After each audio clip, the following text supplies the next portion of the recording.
On Tuesday, the U.S. Supreme Court blocked a lower court injunction on the Trump administration's policy disqualifying trans-identifying individuals from military service.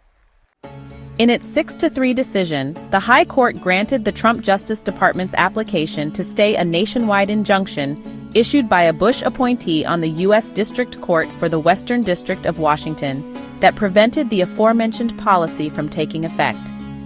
Associate Justices Sonia Sotomayor, Elena Kagan, and Ketanji Brown Jackson would have denied the administration's request.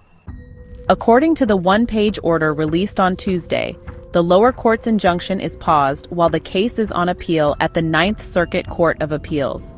The High Court's stay will also remain in place should the Ninth Circuit rule against the Trump administration and the federal government subsequently ask SCOTUS to review the merits of the case. The stay will end if SCOTUS declines to take up the case.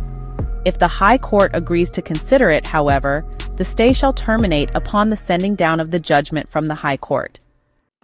A week after taking office, President Trump issued an executive order declaring that the medical, surgical, and mental health constraints on individuals with gender dysphoria is inconsistent with the high standards for troop readiness, lethality, cohesion, honesty, humility, uniformity, and integrity.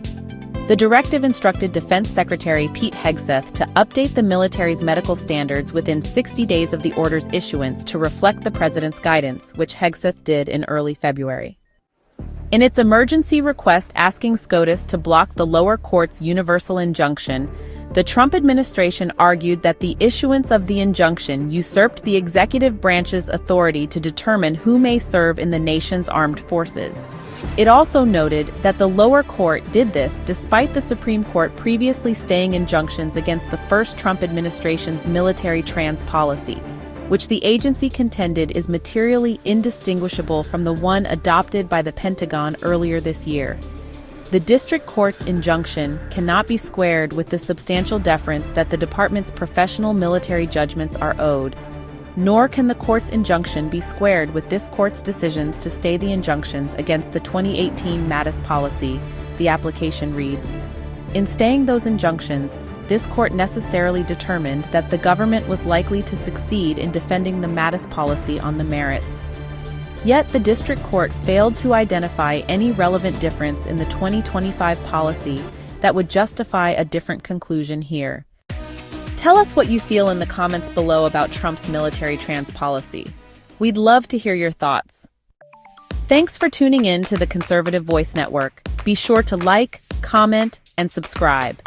It really helps our channel grow, and let's keep this movement growing, one voice at a time. Because remember, truth doesn't need to shout, but sometimes it should. Because your voice matters.